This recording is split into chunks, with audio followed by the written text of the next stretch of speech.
그들이 봄에 사무엘이 엘리야를 보고 마음에 이르기를 여호와의 길을 물으실 자가 과연 주님 앞에 있도다 하였더니 여호와께서 사무엘에게 이르시되 그의 용모와 길을 보지 말라. 내가 이미 그를 버렸노라. 내가 보는 것은 사람과 같이 아니하니 사람은 얼굴을 보거니와 나 여호와는 중심을 보느니라 하시더라. 아멘. 한번 따라해보도록 하겠습니다. 중심을 반드시 지킵시다. 이 시간에는 중심을 반드시 지킵시다 라는 말씀을 제목을 가지고 오늘 나누고자 합니다. 여러분, 중심이 무너지면은 다 무너지는 것이죠. 그래서 사람에게 있어서 이 마음이라는 것이 참 중요한 겁니다. 마음이 무너지면은 다 무너집니다. 그래서 성경을 보게 되어지면은 너희가 모든 지킬 만한 것 중에 더욱 내 마음을 지켜라. 생명의 근원이 여기서 난다라고 말씀하고 있죠. 그러므로 우리가 마음을 지키는 것이 너무나 중요한데 성경을 보게 되어지면은 이 중심을 지키지 못하여서 무너졌던 사람들에 대해서 말씀하고 있는데 그 중심을 지키지 못했던 대표적인 예가 누구인가? 이스라엘의 초대 왕이었던 사울이라는 왕이었죠. 이 사울 왕이 이 중심을 지키지 못합니다. 그가 처음에는 이 베냐민 지파 사람이라고 성경은 말씀하고 있어요. 이스라엘 12지파에서 가장 작은 지파가 베냐민 지파고 그 베냐민 지파에서 가장 작은 집의 작은 가문의 사람이 이 사울이라는 사람이었어요. 근데 하나님께서 그를 이스라엘 초대 왕으로 세우실 때는 기름 부음을 받고 사울 왕이 하나님의 말씀에 순종하여서 하나님의 말씀을 따르면서 전쟁 가운데 승리도 하고 많은 백성들이 하나님을 높이고 사울을 높이고 또 사울을 따르기 시작합니다. 그러다가 어느 순간 이제는 사울이 하나님 눈치를 보는 게 아니라 사람의 눈치를 보기 시작합니다. 그 중심에 하나님 말씀을 지키기보다는 사람의 말을 듣고 따르는 일들이 생기게 되어진다는 것이죠. 그래서 하나님께서 말씀하십니다. 너 전쟁 가운데 이번에 나아갈 때는 아멜렉을 다 진멸해야 되는데 거기에 있는 동물과 가축 다 모든 것 다 진멸해야 된다. 사람뿐만 아니라 모든 것들을 다 진멸해라. 하나도 남기지 말아라 라고 하나님께서 명령하셨는데 이 사울이 나아가서 싸워서 승리합니다. 그리고 나서 보기에 좋은 것들은 남겨둔다는 거예요. 그래서 그것을 가지고 돌아오다가 이 사무엘 선지자를 만나게 되었습니다. 그래서 사무엘 선지자가 얘기합니다. 왕이 어찌하여서 하나님의 말씀을 지키지 않았습니까? 내가 지금 듣는 이 동물들의 소리는, 가축의 소리는 어떻게 된 것입니까? 라고 묻게 되어질 때 이 사울왕은 제가 일부러 그런 게 아니라 백성들이 이 좋은 것들을 좀 남겨놔서 하나님 앞에 예배하자라고 했기 때문에 제사 드리자고 했기 때문에 제가 좋은 것들만 선별해서 남겨주었습니다 라고 변명하는 모습을 볼 수 있습니다. 한번 보도록 하겠습니다. 사무엘상 15장 17절로부터 19절 말씀 읽겠습니다. 시작. 사무엘이 이르되 왕이 스스로 작게 여길 그때 이스라엘 지파의 머리가 되지 아니하셨나이까. 여호와께서 왕에게 기름을 부어 이스라엘 왕을 삼으시고 또 여호와께서 왕을 들로 보내시며 이르시기를 가서 죄인 아멜렉 사람을 진멸하되 다 없어지기까지 치라 하셨거늘 어찌하여 왕이 여호와의 목소리를 청종하지 아니하고 탈취하기에만 급하여 여호와께서 악에게 여기시는 일을 행하였나이까. 여호와께서 악하게 행하시는 일을 왜 하였습니까? 왕이여 당신이 스스로 작게 여길 그때는 순종하지 않았습니까? 사울 왕이 스스로 자기를 작게 여길 때 하나님께서 나에게 주신 은혜를 기억하고 그 중심을 지킬 때는 하나님의 말씀에 순종하였는데 어느 순간 그 중심이 벗어나게 되어지니까 그 중심을 잃게 되어지니까 어떻게 합니까? 하나님이 악하게 여기는 일들을 행하고 있는 그러한 모습을 볼 수 있다는 거예요. 그래서 사무엘 선지자가 우리가 잘 아는 그런 말씀을 하죠. 차라리 순종하는 것이 제사보다 낫습니다. 순양의 기름보다 이 하나님의 말씀을 듣는 것이 더 낫습니다 라고 얘기하게 되죠. 그 다음 말씀이 정말 무서운 말씀을 하시는데 이렇게 말씀하십니다. 사무엘상 15장 23절 말씀 한번 보도록 하겠습니다.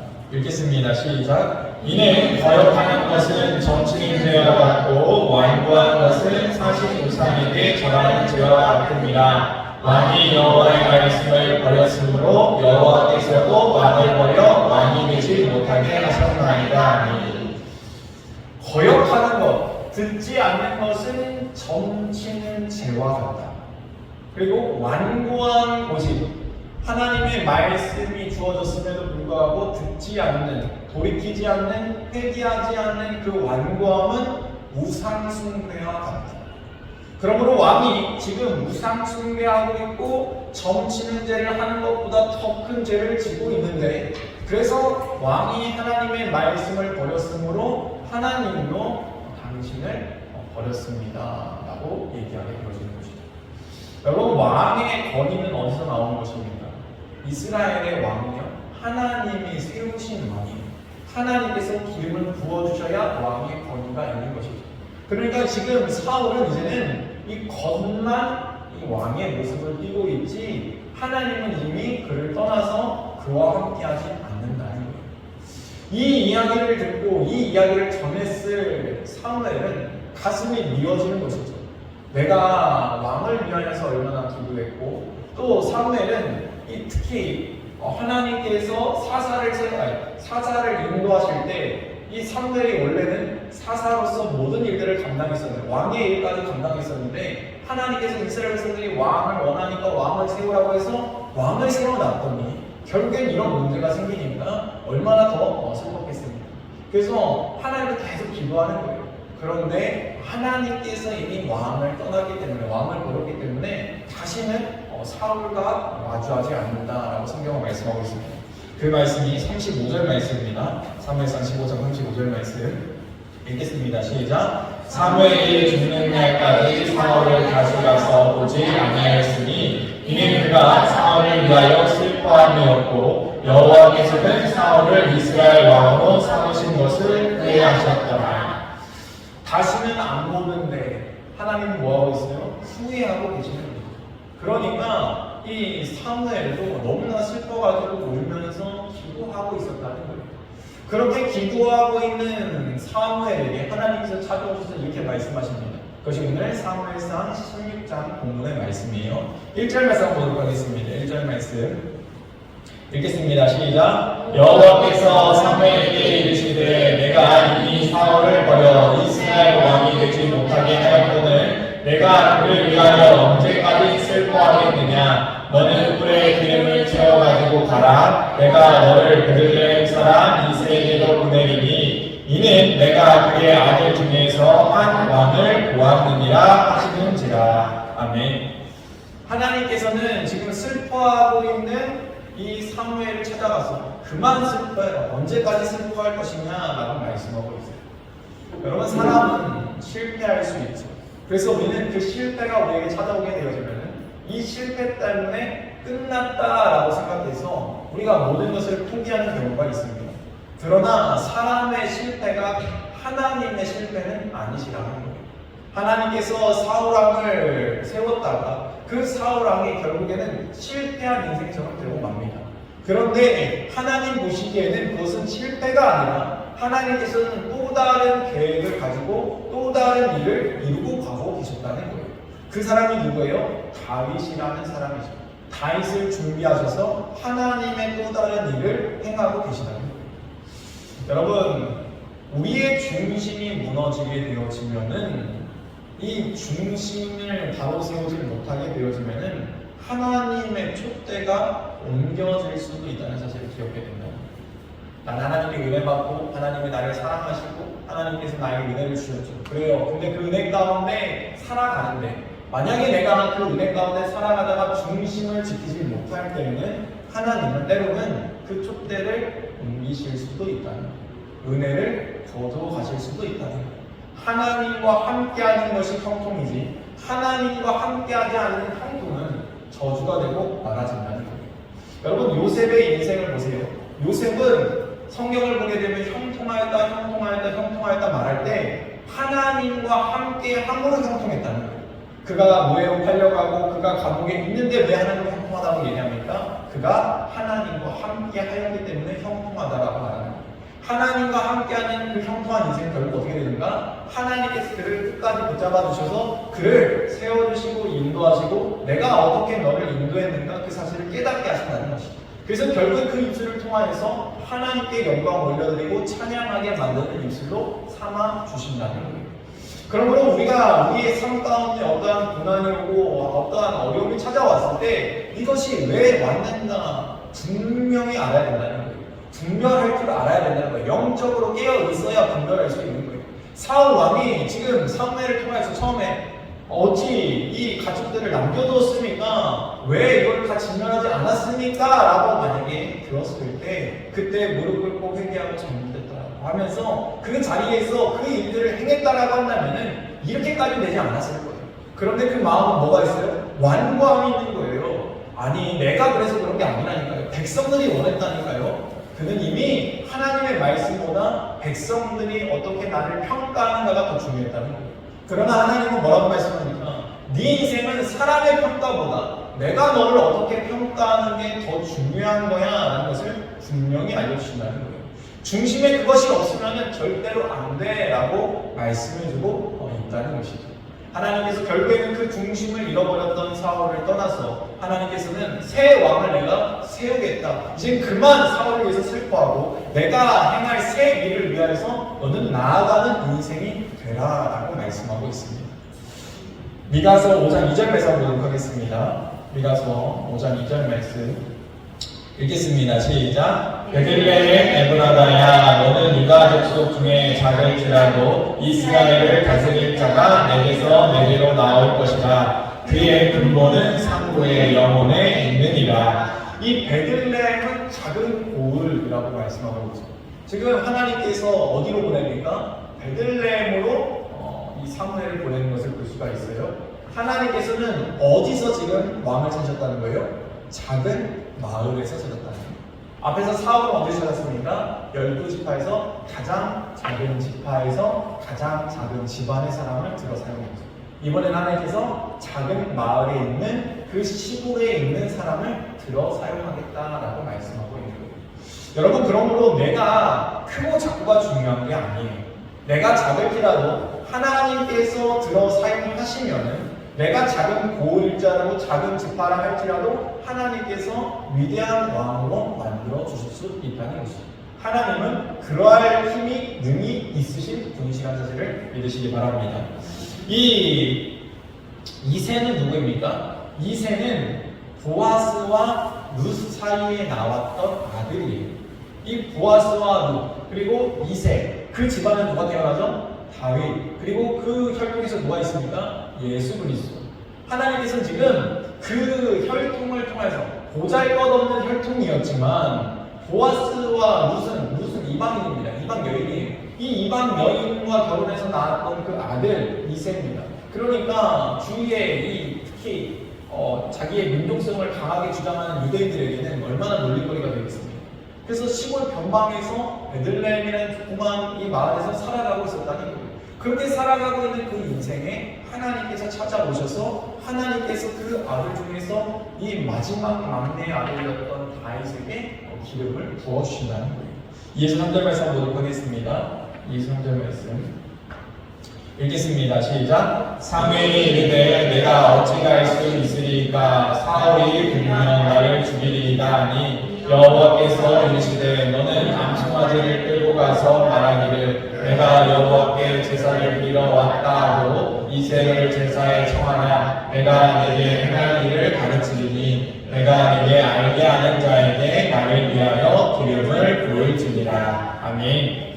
지금 사무엘이 걱정되는 게 하나가 있어요. 사울 왕과 지금 사이가 너무 안 좋은데 사울 왕이 지금 버젓이 왕 노릇하고 있는데 내가 다른 왕을 이제 세우겠다라고 기름 부으러 가게 되어서면은 사울이 날 죽이지 않겠습니까? 사울이 시퍼렇게 눈을 뜨고 나를 지켜보고 있는데 내가 어떻게 가겠습니까? 하나님이라고 얘기합니다. 그래서 하나님께서 지혜를 주시는데 너는 이 베들레헴에 갈 때 제사를 드리러 가라. 그리고 그 제사 가운데 이새를 청해서 그 집안을 청해서 함께 제사를 드려라. 하나님께 예배하여라 라고 말씀하고 있죠. 여러분, 우리가 여기서 깨달아야 되는 것은 우리가 그리스도인들은 선하고 좋은 일을 해야죠. 근데 우리가 여기서 착각에 빠지는 것은 지혜롭지 못할 때가 있어요. 다 사실대로 말하는 것이 지혜는 아닙니다. 다 사실대로 말하는 것이 선은 아니라는 거예요. 때로는요, 감추는 것도 필요하다는 거예요. 예수님께서 뭐라고 말씀합니까? 진주를 돼지에게 던져주겠느냐라고 말씀하십니다. 만약에 예수님께서 내가 이 땅에 온 사실을 처음부터 끝까지 다 말씀하셨다라고 한다면은 과연 하나님의 일들이 십자가의 사건이 이루어질 수 있었겠습니까? 그렇지 않았을 것이죠. 근데 하나님은, 예수님은 다 말씀하시지 않는다는 거예요. 들을 자에게는 들을 말씀을 하시고 듣지 못할 자에게는 말씀을 하지 않았다는 거예요. 지금 하나님께서 지혜를 주시는데, 야, 너가 굳이 사울 왕에게 가가지고 왕을 세우러 가겠다 말할 필요가 뭐가 있느냐? 굳이 그런 말 할 필요가 뭐가 있느냐? 그럴 필요 없다. 그러므로 너는 그냥 가서 제사한다라고만 해라. 예배 드리러 간다고 해라. 그리고 그곳에 이새를 청하여서 너가 기름을 부어라 라는 지혜를 주시는 것이죠. 그러면 우리가 뱀처럼 지혜롭고 비둘기처럼 순결해야 된다라는 말씀이 여기서 우리가 알 수 있는 것이죠. 아, 그렇구나. 하나님은 우리가 이 세상 가운데 살아가면서 지혜롭기를 원한다. 여러분, 우리가 거짓말하면 안 되죠. 그렇죠? 거짓말하면 안 된다고 해서 누군가 다 물어봐요. 다 물어본다 해서 사실대로 다 말하는 게 과연 지혜일까요? 그건 지혜가 아닐 수 있다는 거예요. 여러분, 이 경기가 있는데, 스포츠 경기가 있는데 감독이 전술을 짰어요. 선수들에게 이렇게 하라고 얘기해줬어요. 근데 상대팀에 와가지고 대체 전술이 뭐냐고, 나는 그리스도인이고 나는 하나님을 믿으니까 나는 어떻게 거짓말을 할 수 있어? 라고 생각해서 다 전술을 얘기해준다면 그거는 지혜로운 게 아니라 미련한 것이죠. 하나님은 지금 우리에게 이러한 사실들을 말씀해주고 있는 거예요. 너 지혜롭게 행동해야 돼. 모든 일들 가운데는 지혜가 필요해. 말을 어떻게 하느냐의 지혜, 어떻게 나타내느냐의 지혜, 우리의 삶 가운데는 이 지혜가 있어야 우리의 삶이 풍족하고 아름답고 관계가 회복되고 모든 것들이 협력할수를 이룰 수 있다는 거예요. 그래서 이어서 또 보도록 하겠습니다. 4절 5절 말씀 읽겠습니다. 시작. 사무엘이 여호와의 말씀대로 올라여 베들레헴에 이르매 서독 장로들이 떨며 그를 영접하여 이르되 평강을 위하여 오시나이까. 이르되 평강을 위함이니라. 내가 여호와께 제사하러 왔으니 스스로 성결하게 하고 와서 나와 함께 제사하자 하고 이새와 그의 아들들을 성결하게 하고 제사에 청하니라. 아멘. 지금 장로들이 사무엘이 찾아오니까 바짝 긴장한 것을 볼 수가 있어요. 그래서 장로들이 뭐라고 말해요? 떨면서 그를 영접하며 이르되 평강을 위하여 왔습니까? 라고 묻는 것을 볼 수가 있어요. 여러분, 지금 이 장로들이 왜 이렇게 얘기하는 거예요? 이미 사울과 사무엘이 서로 틀어졌다. 서로 싸웠다. 지금 얼굴 보지 않는다. 이거를 이미 알고 있는 거예요. 근데 베들레헴은 어디라고요? 시골 총구석, 작은 마을조차도 이미 소문이 퍼졌다는 거예요. 여러분, 안 좋은 소문은요, 금방 퍼집니다. 그래서요, 정말로 말이 천리를 가는 걸 우리가 뼈저리게 느끼게 되어진다면 대체 그 이야기를 어떻게 들었는지, 이게 소문이 와전되고 어떻게 이러한 소문이 퍼졌는지 알 수는 없지만 중요한 것은 좋은 말은 절대로 빨리 퍼지지 않는다는 거예요. 안 좋은 말은 빨리 퍼집니다. 그러므로 우리가 입술에 담아야 되는 이야기는요, 안 좋은 말이 아니에요. 좋은 말, 거룩한 말, 사랑의 말, 하나님의 살아계신 말들을 우리 입술에 담아야 되는 것이죠. 장로들이 묻습니다. 평강을 위해서 왔습니까? 이 일 때문에 사울과 뭔가 문제가 생기진 않겠죠? 라고 그리고 얘기하는 것이죠. 그래서 내가 평강을 위하여 왔다. 제사 드리러 왔다. 라고 얘기하는 것을 볼 수가 있습니다. 6절과 7절 말씀 보도록 하겠습니다. 6절과 7절 말씀 읽겠습니다. 시작. 그들이 오매 사무엘이 엘리야를 보고 마음에 이르기를 여호와의 기름 부으실 자가 과연 주님 앞에 있도다 하였더니 여호와께서 사무엘에게 이르시되 그의 눈과 피를 보지 말라. 내가 이미 그를 버려두라. 내가 보는 것은 사람과 같이 아니하니 사람은 외모를 보거니와 나 여호와는 중심을 보느니라 하시더라. 우리가 너무나 잘 아는 말씀입니다. 하나님은 외모를 보시는 분이 아니라 우리의 중심을 보십니다. 지금 이세의 첫째 아들 엘리압이 나왔을 때 사무엘 눈에는 얘는 왕감이구나. 키도 훤칠하고 얼굴도 괜찮고 또 이 덩치도 있고 정말로 장수감이구나, 왕감이구나 이렇게 생각했다는 거예요. 그래서 그에게 기름 부으려고 하니까 하나님께서 아니다, 그가 아니다 라고 말씀하고 있는 거예요. 그러면서 나는 중심을 본다라고 말씀하고 있습니다. 여러분, 하나님은 우리의 중심을 보십니다. 나의 중심에 무엇이 있느냐, 무엇을 우선순위로 삼고 있느냐, 그것을 주님께서 보신다는 거예요. 여러분, 중심에 있는 것이 결국에 나의 삶의 우선순위가 되어집니다. 내 중심에 중요한 것이 나의 말과 행동으로 나타나게 되어져 있다는 거예요. 그러므로 내가 정말 하나님을 사랑하고 하나님 앞에 나아가는 중심이 나에게 있다라고 한다면 먹든지 마시든지 무엇을 하든지 다 주님의 영광을 위해서 하는 삶이 되게 되어지는 것입니다. 사도 바울이 뭐라고 얘기했습니까? 너희는 그런즉 먹든지 마시든지 무엇을 하든지 다 하나님의 영광을 위하여 하라라고 말씀했던 이유가 너희의 중심이 똑바로 서게 되어지면, 너희 가운데 예수 그리스도가 있게 되어지면, 하나님이 있게 되어지면 너희의 모든 행동을 통하여서, 모든 삶을 통하여서 그 중심이 하나님의 영광을 위해서 나타날 수밖에 없다라고 말씀하고 있는 것이죠. 그러므로 사랑하는 성도 여러분, 우리는 하나님을 사랑하는 하나님의 일을 위하여서 내가 이것을 왜 해야 되는가, 내가 이것을 왜 말해야 되는가, 하나님의 영광을 위하여 생각하시기 바랍니다. 8에서 11절까지 말씀을 쭉 보게 되어지면 계속해서 데려옵니다. 아들들을 데려옵니다. 근데 그 아들들이 누구예요? 하나님 앞에 합당하지 않는 자들이었어요. 하나님을 원치 않는 자들. 아직 이 자들은 아니다, 아직 더 있다 라고 계속해서 말씀하고 있죠. 그러다가 이 11절 말씀을 보게 되어지면 이렇게 쓰여져 있습니다. 또 사무엘이 이새에게 이르되 내 아들들이 다 여기 있느냐? 이새가 이르되 아직 막내가 남았는데 그는 양을 지키나이다. 사무엘이 이새에게 이르되 사람을 보내어 그를 데려오라. 그가 여기 오기까지는 우리가 식사 자리에 앉지 아니하겠노라. 지금 사무엘이 뭐라고 말합니까? 이 아들이 끝입니까? 하나님은 더 있다라고 얘기하는데 더 없습니까? 라고 묻은 것이죠. 그러니까 막내가 있습니다 라고 얘기하는 거예요. 근데 여기서 막내라고 표현한 것은요, 그냥 볼품 없는 아들, 부족한 아들, 이러한 뜻이에요. 마지막 막내가 있는데, 마지막에가 있는데, 걔는 지금 양치고 있고, 이렇게 사랑무실 제대로 못하는 아이입니다. 이렇게 표현하고 있는 거예요. 그렇게 이제는 얘기하는데, 그러면은 사무엘이 뭐라고 하는가? 그 막내가 오기까지는 내가 밥을 먹지 않겠습니다. 여러분, 여기서 한번 생각해 보세요. 사무엘은 지금 왜 왔습니까? 하나님의 일을 하러 온 거예요. 하나님의 명령에 순종하러 온 거예요. 그리고 왕을 세우러 왔어요. 그런데 지금 제사를 드리면서 이새가 많은 것들을 준비해 놨어요. 그러면서 빨리 이거 시장하십니다. 이거 먼저 드시고 하시죠. 막내가 오려면 좀 시간 걸릴 것입니다. 드세요 라고 얘기하는 거죠. 그런데 뭐라고 얘기합니까? 나는 막내가 오기 전까지는 먹지 않겠다. 보통 저 같았으면 아마 먹었을 거라고 생각해요. 먹고 막내 오는데 시간 걸리니까 먹고 좀 기다렸다가 식후경을 하죠. 이렇게 생각했을 것인데 그러지 않았다는 거예요. 여기에 무엇이 있습니까? 사무엘은 그 중심이 어디에 있는가를 볼 수 있는 거예요. 사무엘에게 중요한 건 먹는 게 아닙니다. 제사 드리는 게 아니에요. 지금 그가 여기 온 이유, 하나님께서 보내신 목적, 하나님께서 이루고자 하시는 것, 그것은 바로 하나님께서 기름 부을 자, 그 왕을 세우는 일을 하기 위함이라는 거예요.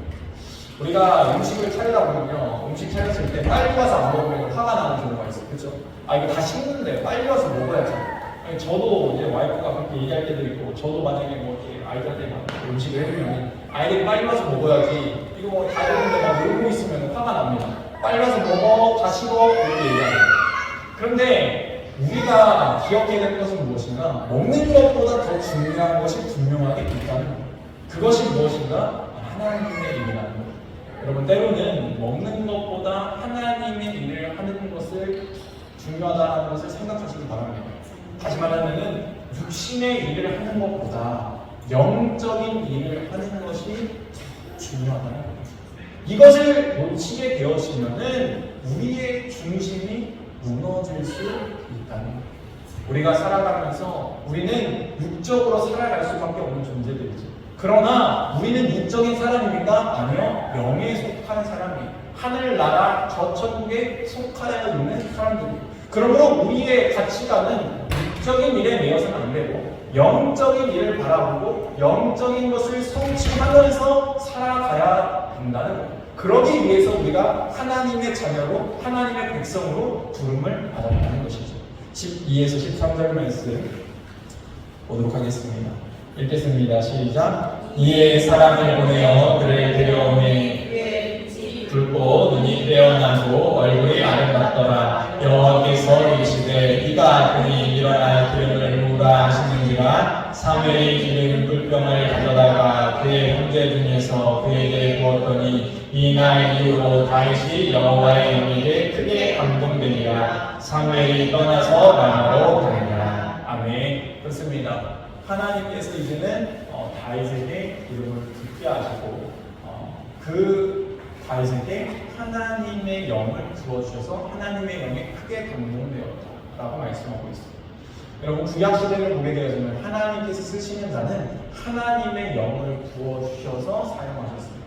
그럼 그 하나님의 영이 뭐죠? 성령님을 부어주셨다는 거예요.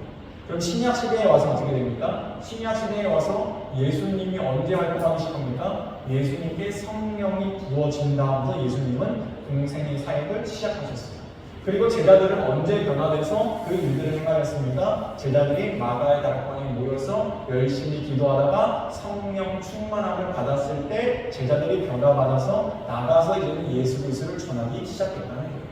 하나님의 일은 어떻게 시작되어지는가? 성령이 우리에게 부어질 때 하나님의 역사가 일어나게 되어진다는 거예요. 그러므로 우리가 신앙생활하면서 절대로 잊지 말아야 될 것, 우리에게 꼭 필요한 것, 그것은 바로 내가 성령을 받는 거예요. 성령 충만함이 나에게 임하는 거예요. 성령의 세례가 나에게 있는 것입니다. 하나님은 그 일을 통하여서 이제는 너희가 이전에 살던 삶이 아니라 이제는 나에게 속한 삶, 변화된 삶, 나의 일을 능히 감당하는 삶으로 만들어 가시는데 그 만들어가는 삶이 다윗과 같이 하나님께서 점점점 풍성하고 왕성하여지고 풍성케 되어지는 삶으로 인도하여 주신다는 거예요. 그러므로 오늘도 우리가 성령 충만함을 구해야 되고 하나님께서 나를 인도하시고 나를 통해서 일하실 것을 기대하면서 우리의 중심을 반드시 굳건하게 잘 지키셔서 승리하는 저와 여러분 되기를 주님의 이름으로 축원드립니다.